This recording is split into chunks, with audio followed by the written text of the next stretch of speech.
इतनी बड़ी यात्रा को केवल आस्था के नजरिए से देखना, इसके पीछे के विज्ञान और योजना को मतलब पूरी तरह नजरअंदाज करना होगा। एकदम सही। एक ऐसे पहाड़ी इलाके में जहां मौसम और भूगोल दोनों ही चुनौतीपूर्ण हों, वहां हर दिन हजारों लोगों के लिए बुनियादी ढांचा तैयार करना, खाने पीने, सुरक्षा और परिवहन का। हाँ, ये एक अद्भुत लॉजिस्टिक चमत्कार है। आज हम इसी मैनेजमेंट और यात्रा के व्यावहारिक लॉजिक की परतों को खोलेंगे और देखेंगे कि कैसे एक एक नियम को बहुत सोच समझकर डिजाइन किया गया है। तो लॉजिक के बाद यहीं से शुरू करते हैं कि इस पूरी यात्रा का बेस कैंप यानी कटरा शहर कैसे काम करता है। हम सब जानते हैं कि ये जगह जम्मू कश्मीर के रियासी जिले की त्रिकुटा पहाड़ियों में है। लेकिन गाइड में कटरा शहर और वहां तक पहुंचने के जो 3 मुख्य मार्ग बताए गए हैं, उनकी प्लानिंग देखने लायक है। बिल्कुल, हवाई मार्ग, रेल मार्ग और सड़क मार्ग। हाँ, और गाइड में इनका जो विवरण है वो सिर्फ रास्ते नहीं बताता, बल्कि यात्री के माइंडसेट को भी समझता है।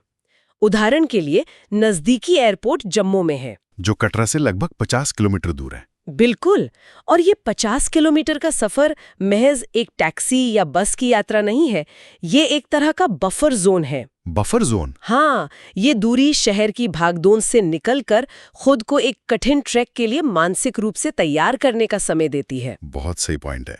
और उस तैयारी को सबसे बड़ा सपोर्ट मिलता है कटरा के रेलवे स्टेशन से। Shri Mata Vaishno Devi Katra railway station. जी, इसका निर्माण और इसकी कार्यप्रणाली अर्बन प्लानिंग का एक बहुत ही शानदार उदाहरण है। गाइड में एक खास बात का जिक्र है। वो रजिस्ट्रेशन काउंटर वाली बात? बिल्कुल, यात्रा का रजिस्ट्रेशन काउंटर स्टेशन के बिल्कुल पास ही बना दिया गया है। अगर हम इस फैसले के पीछे के लॉजिक को समझें तो ये क्राउड मैनेजमेंट का एक मास्टर स्ट्रोक है। जरा सोचिए, जब हजारों यात्री एक साथ ट्रेन से उतरते हैं तो उन्हें पर्ची या रजिस्ट्रेशन के लिए पूरे शहर में भटकने की जरूरत नहीं है ना? मुख्य बाजार में जाने की कोई आवश्यकता नहीं। स्टेशन पर ही रजिस्ट्रेशन हो जाने से कटरा शहर के अंदर बेवजह का ट्रैफिक और भीड़ जमा नहीं होती। मतलब भीड़ को उसी पॉइंट पर फिल्टर और मैनेज कर लिया जाता है जहां से वो शहर में प्रवेश कर रही है। गजब की प्लानिंग है। और सड़क मार्ग का नेटवर्क भी इसी तरह काम करता है।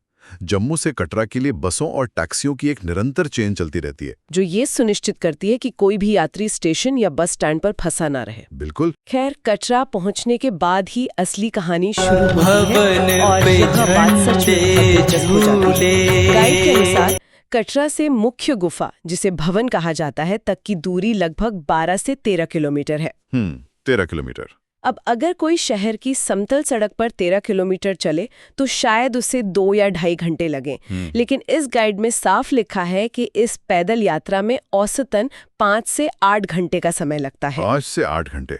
13 किलोमीटर के लिए 5 से 8 घंटे। इस समय को देखकर अंदाजा लगाया जा सकता है कि ये कोई सामान्य वॉक नहीं है। बिल्कुल नहीं। इस रास्ते की ढलान इतनी खड़ी है कि ये जिम में ट्रेडमिल को फुल इंक्लाइन पर रखकर 6 घंटे लगातार चलने जैसा है। और ये जो 5 से 8 घंटे का शारीरिक संघर्ष है ना, इसे आसान बनाने के लिए ही पूरे मार्ग को मनोवैज्ञानिक और भौगोलिक आधार पर बांटा गया है। मतलब उसे छोटे हिस्सों में तोड़ दिया गया है। जी, गाइड में इस 13 किलोमीटर के मार्ग को कालक्रमानुसार बहुत अच्छे से समझाया गया है। सीधे 13 किलोमीटर की चढ़ाई के बारे में सोचने से किसी का भी हौसला टूट सकता है। सही बात है। इसलिए मार्ग को छोटे और प्राप्त करने योग्य लक्ष्यों में बदल दिया गया है। सबसे पहला पड़ाव बाणगंगा आता है, जो एक तरह से चढ़ाई की औपचारिक शुरुआत है। और इसके बाद चरण पादुका। बिल्कुल, ये शुरुआती मील के पत्थर इंसान को ये एहसास दिलाते हैं कि वो आगे बढ़ रहा है, जिससे उसे मानसिक ऊर्जा मिलती है। और इसके बाद आता है अर्धकुमारी गुफा। ये पड़ाव इस पूरे ट्रैक का एक बहुत बड़ा टर्निंग पॉइंट लगता है। बहुत अहम पड़ाव है। गाइड को पढ़कर ऐसा लगता है कि ये शारीरिक और मानसिक दोनों रूपों में यात्रा का केंद्र बिंदु है। लगभग बीच का रास्ता। हाँ, जहाँ ढलान भी काफी चुनौतीपूर्ण हो जाती है। लोग यहाँ रुकते हैं, थकान मिटाते हैं और आगे के लिए अपनी ऊर्जा को दोबारा इकट्ठा करते हैं। और इसके बाद सांझी छत नाम का पड़ाव आता है, जो सबसे ऊंचाई वाला पॉइंट है। बिल्कुल। और फिर आखिर में भवन यानी मुख्य गुफा आती है। इन पड़ावों का ज्ञान होना सिर्फ मैप देखने जैसा नहीं है, बल्कि ये अपनी स्टैमिना को सही तरीके से बांटने की स्ट्रैटेजी है। एकदम सही। अगर कोई बाणगंगा में ही अपनी सारी ताकत लगा दे तो वो अर्धकुंवारी तक पहुंचते पहुंचते पूरी तरह थक जाएगा। और इस स्टैमिना को बचाने और अलग-अलग शारीरिक क्षमता वाले लोगों को यात्रा पूरी करवाने के लिए जो व्यवस्थाएं विकसित हुई हैं, वे अपने आप में एक पूरी माइक्रो इकोनॉमी चलाती हैं। स्थानीय अर्थव्यवस्था, बिल्कुल। गाइड ये स्पष्ट करती है कि ये पूरी चढ़ाई केवल पैदल ही नहीं की जाती। हाँ, इसमें घोड़े, खच्चर, पालकी और पिट्ठू जैसी सुविधाएं शामिल हैं। और एक पिट्ठू का काम केवल सामान उठाना नहीं होता। वे छोटे बच्चों और बुजुर्गों को विशेष रूप से बनी टोकरियों में अपनी पीठ पर बांधकर उस खड़ी चढ़ाई पर ले जाते हैं। ये तो इंसानी ताकत और सहन शक्ति का एक अलग ही स्तर है। बिल्कुल। और ये सेवाएं कैसे काम करती हैं, इसका पूरा एक व्यवस्थित रेट कार्ड होता है जो दूरी के हिसाब से बदलता रहता है। मतलब सब कुछ तय है, कोई मनमानी नहीं। जी। कोई चाहे तो पूरे रास्ते के लिए घोड़ा कर सकता है या फिर अर्धकुमारी तक पैदल चलकर आगे की कठिन चढ़ाई के लिए मदद ले सकता है। ये लचीलापन भीड़ के प्रवाह को बनाए रखने में बहुत मदद करता है। बिल्कुल करता है। इसी लचीलेपन में एक और बहुत ही आधुनिक विकल्प शामिल है जिसका जिक्र इस गाइड में प्रमुखता से किया गया है, हेलीकॉप्टर सेवा। हेलीकॉप्टर सेवा, हाँ। लेकिन गाइड एक बहुत ही अहम बात स्पष्ट करती है कि हेलीकॉप्टर सेवा कटरा से केवल संजीत छत तक ही जाती है, भवन तक नहीं। और ये एक बहुत ही रोचक लॉजिस्टिक फैसला है। वो इसलिए ना क्योंकि भवन के पास जगह नहीं है। भवन एक संकरी जगह पर स्थित है जहां हेलीकॉप्टर की लैंडिंग के लिए न तो पर्याप्त जगह है और न ही वो भौगोलिक रूप से सुरक्षित है। और संजीत छत एक खुला पठार है, इसलिए हेलीपैड वहीं बनाया गया है। इस हेलीकॉप्टर सेवा का संजीत छत तक सीमित होना एक तरह से समानता का भाव भी लाता है। समानता का भाव, वो कैसे? देखिए, चाहे कोई कितना भी खर्च करके हेलीकॉप्टर से क्यों ना आए, उसे संजीत छत से आगे की ढलान वाली यात्रा पैदल या अन्य पारंपरिक साधनों से ही तय करनी पड़ती है। ओ, मैं समझ गई। मतलब आखिरी रास्ता सबको एक ही तरह से तय करना है। बिल्कुल। और अगर हम खर्च के विश्लेषण पर ध्यान दें तो गाइड बताती है कि पैदल यात्रा तो पूरी तरह से निःशुल्क है। हाँ, बस चलने की मेहनत है। लेकिन हेलीकॉप्टर का एक तरफ का खर्च लगभग 2000 से 3500 रुपए के बीच आता है। ये एक प्रीमियम सेवा है। जो लोग समय बचाना चाहते हैं या जो शारीरिक रूप से इस खड़ी चढ़ाई को करने में असमर्थ हैं, उनके लिए ये सेवा किसी वरदान से कम नहीं है। सही कहा। फ्री पैदल यात्रा से लेकर प्रीमियम हेलीकॉप्टर तक हर आर्थिक वर्ग और जरूरत के लिए एक विकल्प मौजूद है, और यही इस प्रबंधन की सबसे बड़ी खूबी है। समय और विकल्पों के बाद जो सबसे बड़ा मुद्दा सामने आता है वो है भीड़ का प्रबंधन। गाइड में एक तथ्य है जो ध्यान खींचता है, ये मंदिर 365 दिन और 24 घंटे खुला रहता है। यहाँ जो सबसे दिलचस्प बात है वो ये है हाँ, कि ऐसा बहुत कम जगहों पर देखने को मिलता है। जब लाखों लोग हर साल आ रहे हों तो इस 24 घंटे की व्यवस्था का होना मजबूरी भी है और जरूरत भी। लेकिन गाइड एक बहुत ही स्मार्ट स्ट्रैटेजी सुझाती है। भीड़ से बचने के लिए इसमें सुबह 4 से 8 या फिर सीधे रात के समय दर्शन करने या ट्रैकिंग की सलाह दी गई है। रात के समय की ट्रेकिंग केवल भीड़ से बचने का तरीका नहीं है, बल्कि ये ऊर्जा बचाने की भी एक बेहतरीन तकनीक है। वो तो है। दिन की तेज धूप में खड़ी चढ़ाई करने से डिहाइड्रेशन का खतरा रहता है। और भयंकर थकान भी। रात के समय जब तापमान गिर जाता है और पूरा रास्ता बड़ी बड़ी लाइट से जगमगा रहा होता है तो ट्रेकिंग का अनुभव पूरी तरह से बदल जाता है। शरीर को कम पसीना आता है, थकान कम होती है। और रास्ते में लोगों की संख्या भी दिन की तुलना में थोड़ी कम होती है, जिससे चलने की गति बेहतर बनी रहती है। और सुबह 4 से 8 बजे का समय वो विंडो है जब रात भर चलने वाले लोग दर्शन कर रहे होते हैं। और सुबह की शिफ्ट वाले अभी रास्ते में ही होते हैं। ये डेटा और पैटर्न पर आधारित एक बहुत ही सटीक विश्लेषण है। बिल्कुल। और जब तापमान और मौसम की बात आती है तो गाइड मौसम के हिसाब से यात्रा की योजना बनाने पर बहुत जोर देती है। मौसम एक बहुत बड़ा फैक्टर है। इसमें सबसे अनुकूल समय मार्च से जून और फिर सितंबर से नवंबर के बीच बताया गया है। इन महीनों में मौसम साफ रहता है और एक्सट्रीम कंडीशन नहीं होती। लेकिन ये गाइड महज अच्छी बातें नहीं करती। हाँ, इसमें चेतावनियां भी हैं। बहुत ही स्पष्ट चेतावनी है, खासकर सर्दियों के मौसम को लेकर। दिसंबर और जनवरी में तो त्रिकुटा पहाड़ियों का तापमान 0 के करीब या उससे भी नीचे जा सकता है। बर्फीली हवाओं के बीच चढ़ाई करना एक अलग तरह की चुनौती बन जाता है। इसके अलावा मानसून या बारिश के मौसम की चेतावनी को बिल्कुल भी हल्के में नहीं लिया जा सकता। 13 किलोमीटर्स का रास्ता जहां एक तरफ गहरी खाई और दूसरी तरफ ऊंचा पहाड़ हो। बारिश के समय बेहद फिसलन भरा हो जाता है। ढलान पर चलते समय पैरों की ग्रिप बहुत जरूरी है। बिल्कुल। अगर बारिश में हजारों लोग एक साथ चल रहे हों और रास्ता फिसलन भरा हो तो एक बहुत बड़ा सुरक्षा जोखिम है। इसलिए गाइड इन महीनों में एक्स्ट्रा सावधानी बरतने और सही गियर का इस्तेमाल करने की सख्त हिदायत देती है। ये केवल आराम का मामला नहीं है, ये सीधे तौर पर इंसान की सुरक्षा से जुड़ा है। सुरक्षा और आराम को सुनिश्चित करने के लिए ही गाइड के अंत में एक बहुत ही प्रैक्टिकल चेकलिस्ट दी गई है कि यात्रा पर जाते समय क्या-क्या साथ होना चाहिए। इसमें सबसे पहली चीज जो पूरी तरह अनिवार्य है वो है यात्रा पर्ची। इसके बिना तो शुरुआत ही नहीं हो सकती। हाँ, ये कोई साधारण रसीद नहीं है। ये ऑनलाइन और ऑफलाइन दोनों तरह से मिलती है, लेकिन इसके बिना चढ़ाई शुरू करने की अनुमति नहीं है। ये यात्रा पर्ची प्रशासन के लिए रियल टाइम डेटा का काम करती है। एक निश्चित समय पर ट्रैक पर कितने लोग मौजूद हैं ये जानना बहुत जरूरी है। क्राउड कंट्रोल के लिए। जी, और किसी भी आपात स्थिति के लिए भी। अगर रास्ते की क्षमता 10,000 लोगों की है तो प्रशासन इस पर्ची के जरिए ये सुनिश्चित कर सकता है कि 15,000 लोग एक साथ ऊपर न चले जाएं। कमाल का सिस्टम है। इसके अलावा चेकलिस्ट में आरामदायक जूतों को बहुत महत्व दिया गया है। जूते तो सबसे अहम है। 13 किलोमीटर का मतलब है लगभग 18 से 20,000 कदम, और वो भी एक इंक्लाइन पर, ढलान पर। ऐसे में नए या गलत फिटिंग वाले जूते पैरों में छाले कर सकते हैं और पूरी यात्रा को एक बुरे सपने में बदल सकते हैं। और कपड़ों का चुनाव भी इस ट्रैकिंग का एक अहम हिस्सा है। गाइड याद दिलाती है कि सर्दियों में जा रहे हैं तो भारी और गर्म कपड़े चाहिए, लेकिन लेयर्स में इस तरह से पहने हुए कि चढ़ाई के दौरान शरीर गर्म होने पर उन्हें आसानी से एडजस्ट किया जा सके। एक और बहुत ही काम की सलाह इसमें दी गई है, रास्ते के लिए पानी और हल्का नाश्ता साथ रखने की। ये शब्द हल्का बहुत मायने रखता है। हाँ, खड़ी चढ़ाई पर अगर कोई भारी भोजन कर ले तो शरीर का पूरा खून पाचन में लग जाता है और इंसान को सुस्ती आने लगती है। उल्टी जैसी समस्याएं भी हो सकती हैं। इसलिए थोड़ा थोड़ा पानी और ड्राई फ्रूट्स या हल्का स्नैक ही ऊर्जा बनाए रखने का सही तरीका है। और हाँ, किसी भी उच्च सुरक्षा वाले क्षेत्र की तरह इस नई गहन चर्चा बात सिर्फ दर्शन करने की नहीं है, बल्कि उस पूरे पारिस्थितिकी तंत्र को समझने की है जो इस पहाड़ी पर विकसित हुआ है। सही कहा। तो शुरुआत इसके भौगोलिक स्वरूप और भव्यता से करते हैं।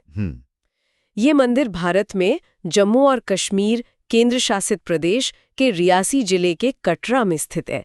और ये कोई साधारण स्थान नहीं है, बल्कि ये त्रिकुटा पहाड़ियों की खड़ी ढलानों पर स्थित है। जी, त्रिकुटा पर्वत। हाँ, इसकी ऊंचाई समुद्र तल से लगभग 5,200 फीट है। अगर दूरियों की बात करें तो ये बेस कैंप कटरा से 12 किलोमीटर और जम्मू शहर से लगभग 61 किलोमीटर की दूरी पर है, जो कि एक काफी कठिन चढ़ाई है। बहुत कठिन, भौगोलिक दृष्टि से काफी चुनौतीपूर्ण भी है। लेकिन यहाँ कहानी वाकई बहुत दिलचस्प हो जाती है अर्थव्यवस्था के मामले में। हाँ, खासकर जब हम इसके पैमाने और इससे जुड़ी अर्थव्यवस्था की बात करते हैं। कुछ आर्थिक आकलनों के अनुसार इस मंदिर और इसके आसपास के पूरे तंत्र की वार्षिक आय लगभग $16 बिलियन के आसपास आंकी गई है। $16 बिलियन? ये बहुत बड़ी रकम है। जरा सोचिए, ये आंकड़ा दुनिया के कई छोटे देशों की कुल जीडीपी से भी ज्यादा है। ये इसे भारत के सबसे अमीर और सबसे अधिक देखे जाने वाले तीर्थ स्थानों की सूची में सबसे ऊपर ला खड़ा करता है। यहाँ सबसे आकर्षक बात ये है कि ये विशाल अर्थव्यवस्था, ये होटल्स, ये ट्रांसपोर्ट सिस्टम और इतनी भारी भीड़, ये सब केवल किसी सामान्य पर्यटन का नतीजा नहीं है। आस्था है इसके पीछे ही है। धर्म ग्रंथों में इसे केवल एक मंदिर नहीं माना गया है, बल्कि यह देवी दुर्गा को समर्पित 108 महाशक्ति पीठों में से एक के रूप में मान्यता प्राप्त है। और ये महाशक्ति पीठ क्या होते हैं, अगर हम इसे थोड़ा स्पष्ट करें? हाँ, जो लोग शक्तिपीठ के बारे में ज्यादा नहीं जानते, उनके लिए ये समझना जरूरी है कि पौराणिक कथाओं के अनुसार जहां जहां देवी सती के शरीर के अंग गिरे थे, उन स्थानों को शक्तिपीठ कहा जाता है। जी, इसलिए इन स्थानों की आध्यात्मिक ऊर्जा बहुत ही तीव्र मानी जाती है। यहां देवी को वैष्णो देवी के रूप में पूजा जाता है। हर साल लाखों श्रद्धालु यहां दर्शन के लिए आते हैं, और जब नवरात्रे जैसे प्रमुख त्योहार आते हैं तो ये संख्या बढ़कर 1 करोड़ तक पहुंच जाती है। जी हाँ, 1 करोड़ तक। और एक और दिलचस्प पहलू यह है कि यह स्थान केवल हिंदुओं के लिए ही नहीं, बल्कि सिखों के लिए भी उतना ही पवित्र है। अच्छा, बिल्कुल। इतिहास बताता है कि स्वामी विवेकानंद जैसे कई महान विचारकों और संतों ने भी ज्ञान और शांति की तलाश में इस पवित्र मंदिर की यात्रा की थी। ये सच में हैरान करने वाला है कि कैसे एक अकेली पहाड़ी इतने विशाल जनसमूहों को अपनी ओर खींचती है। आस्था अपनी जगह है, लेकिन जब हम इसके प्राचीन इतिहास और विज्ञान की तरफ मुड़ते हैं तो कुछ तथ्य पूरी तरह से चौंका देते हैं। भूवैज्ञानिक अध्ययन की बात कर रही हैं आप? हाँ, पवित्र गुफा का जो भूवैज्ञानिक अध्ययन किया गया है उससे ये पता चला है कि ये गुफा लगभग 1,00,000 वर्ष पुरानी है। 1,00,000 वर्ष? 1,00,000 वर्ष। जब हम इस पर विचार करते हैं तो दिमाग चकरा जाता है।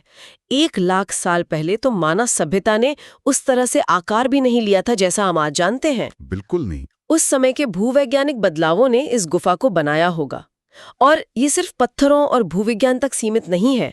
हमारे सबसे प्राचीन ग्रंथों में से एक ऋग्वेद में भी उस त्रिकुटा पहाड़ी का स्पष्ट रूप से उल्लेख मिलता है जहां ये मंदिर आज स्थित है। इसका मतलब है कि हजारों साल पहले भी लोग इस विशिष्ट भौगोलिक संरचना को पहचानते थे। बिल्कुल पहचानते थे। अगर हम इसे व्यापक परिप्रेक्ष्य से जोड़ें तो इस स्थान की प्राचीनता और इसका महत्व उस समय से भी पहले का माना जाता है, जिसे हम आमतौर पर दर्ज इतिहास कहते हैं। मतलब महाभारत के समय से भी पहले? हाँ, पौराणिक कथाओं में महाभारत का संदर्भ बहुत ही गहराई से दिया गया है।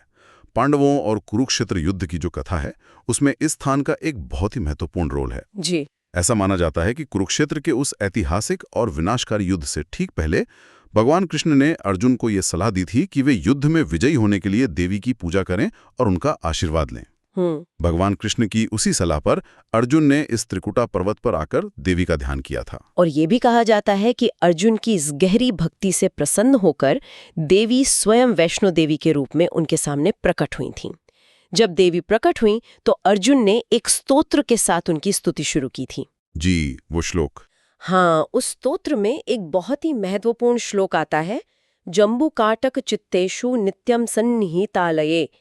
अगर इसे सरल भाषा में समझें तो इसका अर्थ है, आप जो हमेशा जम्बू पर्वत की ढलान पर मंदिर में निवास करती हैं। जम्बू पर्वत, बिल्कुल। मैंने हमेशा सोचा था कि पांडव बस उत्तर भारत के मैदानी इलाकों तक ही सीमित थे, लेकिन उनका इस दुर्गम पहाड़ी पर आना इस स्थान के महत्व को और बढ़ा देता है।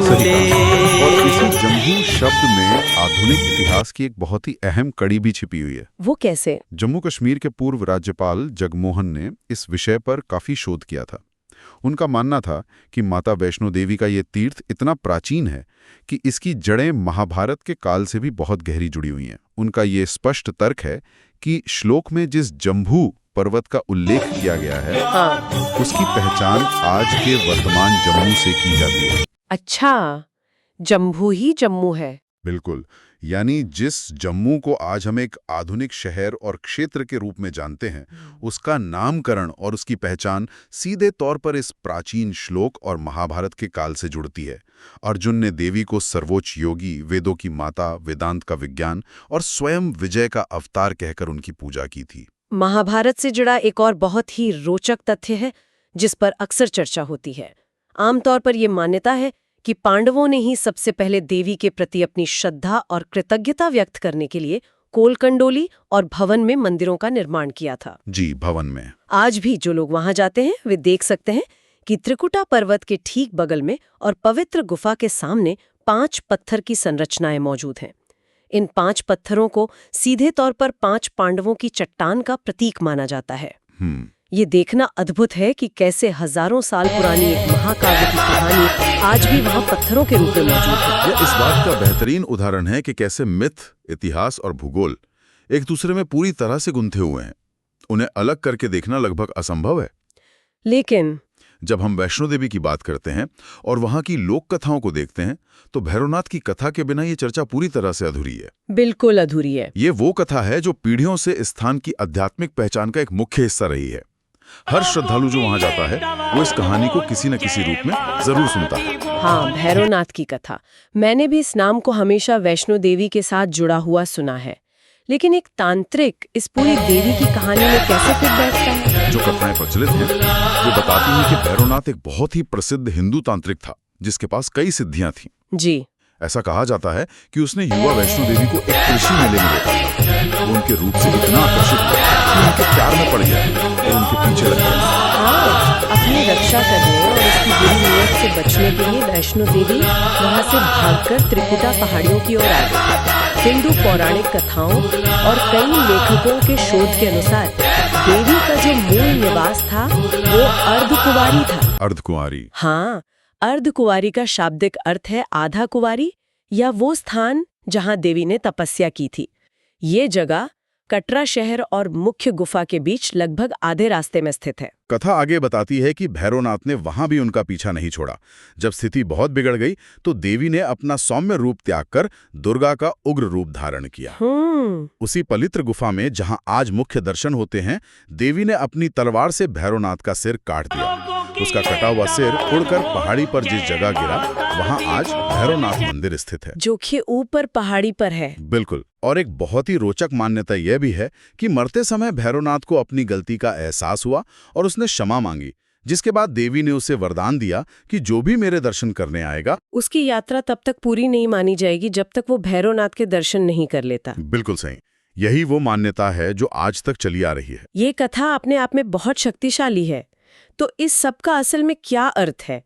एक तरफ हमारे पास 1 लाख साल पुरानी भूवैज्ञानिक गुफा है, दूसरी तरफ एक तांत्रिक भैरवनाथ का वध है, और फिर उस गुफा में 3 देवियों का एक साथ पूजन। जी। जब कोई उस गुफा के अंदर जाता है तो वहां कोई एक मूर्ति नहीं है, वहां वैष्णो देवी की 3 पिंडियों या मूर्तियों की पूजा की जाती है। ये महाकाली, महालक्ष्मी और महासरस्वती का प्रतिनिधित्व करती हैं। इसके अलावा एक और बहुत ही सुंदर प्राकृतिक विवरण है कि इन मूर्तियों के चरण लगातार बाणगंगा नदी के जल से धोए जाते हैं। बाणगंगा एक 12मासी नदी है जो वहां हमेशा बहती रहती है। ये पूरा दृश्य बहुत ही रहस्यमय लगता है। अगर हम इन कथाओं, इन मूर्तियों और इस पूरी मान्यता के मूल में जाएं, तो ये सभी बुराई पर अच्छाई की जीत के शाश्वत प्रतीक हैं। तांत्रिक भैरवनाथ का वध केवल एक खून खराबे वाली कथा नहीं है। तो इसे किस रूप में देखा जाना चाहिए? इसे अगर प्रतीकात्मक रूप में समझे तो ये अज्ञानता, अहंकार और मनुष्य की अनियंत्रित इच्छाओं पर आध्यात्मिक शक्ति, पवित्रता और सच्चे ज्ञान की विजय का प्रतीक है। भैरवनाथ अहंकार का प्रतीक हैं और देवी उस अहंकार को नष्ट करने वाली शक्ति का। ये बहुत ही सुंदर व्याख्या है। और वहीं महाकाली जो शक्ति और विनाश का प्रतीक है, महालक्ष्मी जो धन और समृद्धि हैं, और महासरस्वती जो ज्ञान और कला हैं। इन तीनों का एक साथ होना इस बात का प्रतीक है कि शक्ति, धन और ज्ञान तीनों जब अपने शुद्ध रूप में मिलते हैं तो वही सर्वोच्च देवत्व का रूप ले लेते हैं। हिंदू मान्यताओं में इसी सर्वोच्च शक्ति को आदि शक्ति कहा जाता है। वहां आने वाले लाखों तीर्थयात्री वैष्णो देवी को दुर्गा के रूप में ही पहचानते हैं, जिन्हें प्यार और श्रद्धा से शेरावाली यानी शेर पर सवार होने वाली माता भी कहा जाता है। ये बहुत ही गहरा और विचार करने वाला अर्थ है। अब अगर हम इन प्राचीन किंवदंतियों और दर्शन से बाहर निकलकर आज के आधुनिक समय की ओर आएं, तो ये देखना अद्भुत है कि ये स्थान आज भी कितना जीवंत है और आधुनिक दुनिया के साथ कैसे कदम मिलाकर चल रहा है। त्योहारों के समय तो इसकी छटाई अलग होती है। बिल्कुल। यहाँ आयोजित होने वाले सबसे प्रमुख त्योहार नवरात्रि और दिवाली हैं। नवरात्रि जो सितंबर और अक्टूबर के महीनों में आती है, पूरे 9 रातों का त्योहार है जो दुष्ट राक्षसों पर देवी की जीत का जश्न मनाता है। जी। वहीं दिवाली अंधेरे पर प्रकाश और अज्ञानता पर ज्ञान की जीत का प्रतीक है। नवरात्रि के दौरान तो वहाँ के दरबार का दृश्य ही अलग होता है। देश भर के बड़े-बड़े कलाकार वहाँ आकर अपनी प्रस्तुतियाँ देते हैं। और ये प्रशासन आधुनिक समय की चुनौतियों के साथ खुद को कैसे ढालता है, इसका एक बेहतरीन उदाहरण कोविड-19 महामारी के दौरान देखने को मिला था। वो प्रसाद वितरण वाला कदम। हाँ, जब लॉकडाउन के कारण भक्त मंदिर नहीं जा सकते थे तो श्राइन बोर्ड ने एक बहुत ही आधुनिक तरीका निकाला।